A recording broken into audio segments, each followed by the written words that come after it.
국민의힘이 오늘 최고위원회의를 통해 인용환 혁신위의 1호 안건인 이준석, 홍준표 대사면을 확정했습니다.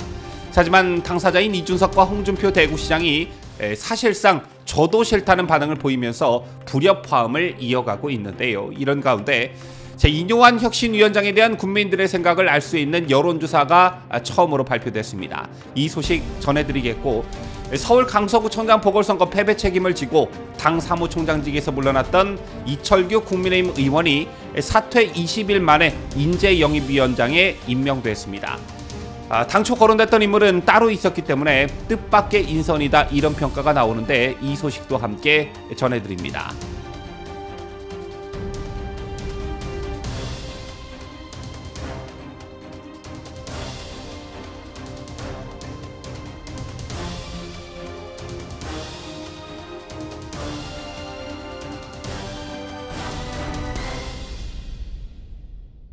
시청자 여러분 안녕하십니까? 뉴스데일리 베스트 민앵커입니다. 국민의힘이 오늘 최고위원회의를 통해 인용환 혁신위의 1호 안건인 이준석, 홍준표 대사면을 확정했습니다. 정확히 말씀드리자면 총 4명인데 이준석, 홍준표, 김재원, 김철근 전 이준석 당대표 비서실장이 그들입니다. 아시다시피 이준석은 과거 성접대 증거인멸 의혹, 또한 윤석열 대통령과 당에 대한 공개 비판 등을 사유로 1년 6개월의 당원권 정지 징계를 받은 바 있고요. 홍준표 시장은 수액 골프 논란으로 10개월간 당원권이 정지됐었습니다. 김기현 대표는 오늘 최고위원회의에서 과거 윤리위의 징계 결정도 존중돼야 마땅하나 보다 큰 정당을 위한 혁신위의 화합 제안 역시 존중되어야 한다며 혁신위가 추구하는 가치와 방향, 혁신의 진정성을 적극 수용하는 것이 옳다는 생각을 가지고 있다, 이렇게 의결 취지를 설명했습니다. 추가 징계를 내려도 못마땅할 판에 이준석에 대한 징계를 해제했다. 이것에 대한 당원과 지지층의 불만이 상당한 것으로 알고 있는데요. 실제 이것과 관련한 여론조사 결과가 나왔습니다. 첫째는 인용환 혁신위원장에 대한 평가, 둘째는 이른바 대사면에 대한 국민 여론, 이것에 대한 여론조사 결과가 공표되었는데 일단 이 소식부터 전해드립니다. 먼저 국민의힘이 최근 당 쇄신을 위해 인용환 혁신위원장을 임명한 것을 두고 지지한다와 지지하지 않는다는 여론이 분분한 것으로 나타났습니다. 여론조사 업체 퍼블 네트윅 워크리스치가 뉴데일리 의뢰로 지난 10월 30일과 31일 양일간 조사한 결과에 따르면 지지한다는 긍정적 응답은 41.7%로 집계가 됐고 지지하지 않는다는 부정적 의견은 45%로 나타났습니다. 이것을 다시 지역별로 세부적으로 들여다보면 서울 긍정 40.5%, 부정 50.2%, 경기 인천 긍정 38.7%, 부정 44.5%로 서울과 수도권에선 부정 여론이 다소 높았고 대구, 경북의 경우 긍정 46.1%, 부정 40.6%, 부산, 울산, 경남의 경우 긍정 44.6%, 부정 39.1%로 긍정평가가 조금 앞섰습니다.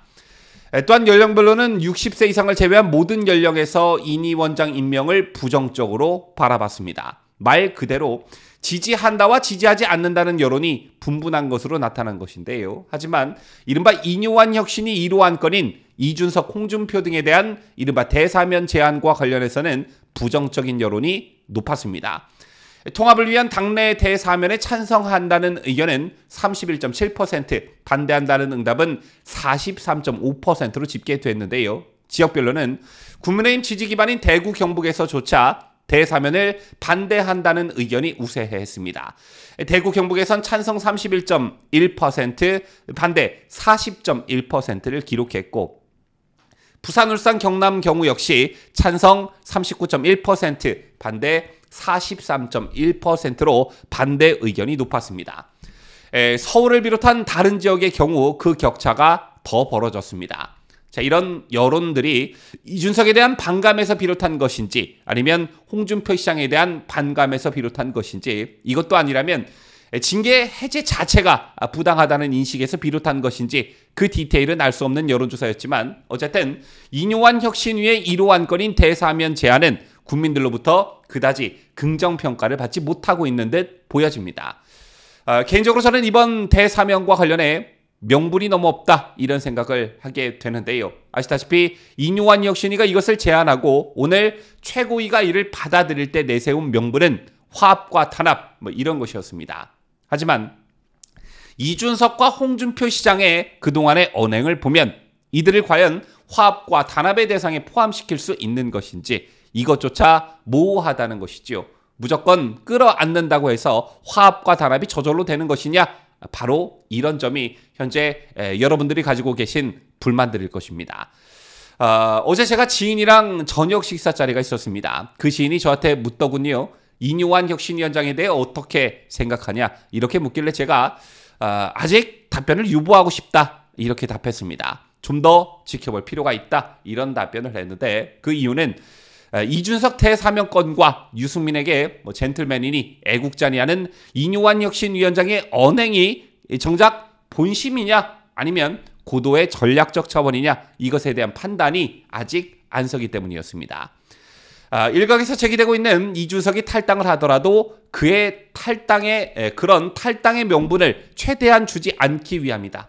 또 이준석이 탈당을 하지 않더라도 이준석의 낙마가 예상되는 노원병 지역구에 내력 꽂기 위함이다. 이런 분석과 전망에 대한 판단을 내리기엔 아직 이르다는 것이죠. 만약 고도의 전략적 차원에서 이뤄진 대사면 카드라면 이건 높이 평가할 만한 것이겠고 그 반대로 이게 이뇨한의 진심이라면 도저히 용납할 수가 없는 것입니다. 이런 가운데 이준석이 탈당의 명분으로 삼을 수 있는 일이 오늘 있었습니다. 서울 강서구청장 보궐선거 패배 책임을 지고 당 사무직에서 물러났던 이철규 국민의힘 의원이 사퇴 20일 만에 인재영입위원장에 임명이 됐습니다. 이 소식이 알려지자 이준석은 곧바로 사람이 없군, 먹고 살만해졌다고 생각하나 보군, 역시 노답이라며 조롱의 글을 SNS에 즉각 올렸는데요. 현재 언론의 분위기를 보면 이철규 사무총장의 인재영입위원장 임명 소식을 놓고 비판조의 기사 일색인 상황입니다. 혁신한다더니 또 친윤 인사를 핵심 요직에 앉혔다 이런 것인데 이건 역시 이준석이 만들어 놓은 이른바 윤핵관 프레임이 아직도 작용하고 있는 데 따른 언론의 평가라고 할 수 있습니다. 그런데 저희도 며칠 전 보도해드린 바 있지만 당초 인재영입위원장의 하마평에 오른 인물은 이철규 사무총장이 아니라 권영세 의원과 김민전 경희대 교수였습니다. 이 두 사람이 인재영입위원회 공동위원장을 맡는 방안이 검토되고 있다는 복수 언론의 보도가 있었는데요. 혁신위와 인재영입위원회 이 두 가지 축으로 즉 투트랙으로 혁신안과 새 인물을 발표해 변화를 부각시킨다는 방침을 세웠고 여기에 중량감 있는 사선의 권영세 의원과 김민정 경희대 교수가 공동위원장을 맡는 방안이 검토되고 있다 이런 전망이 있었던 것인데 그 전망이 보기 좋게 빗나간 것입니다. 이 두 분이 제안을 거부한 것인지 아니면 다른 속사정이 있는지는 모르겠으나 개인적으로 이철규 사무총장이 인재영입위원장을 맡는 것보다는 권영세, 김민전 이 투트랙이 더 낫지 않겠느냐 이런 생각을 개인적으로 했기 때문에 이번 인선이 좀 아쉬운 측면이 있어 보입니다.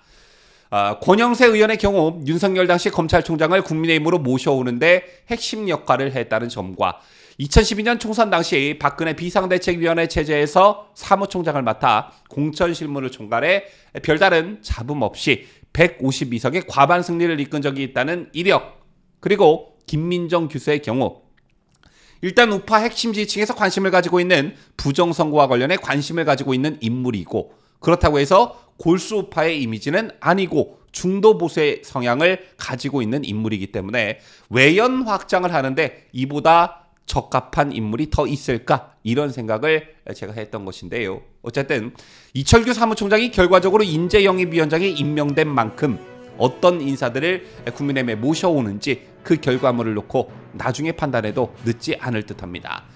지금까지 저는 자유대한민국을 소화하는 뉴스데일리 베스트 민앵커였습니다.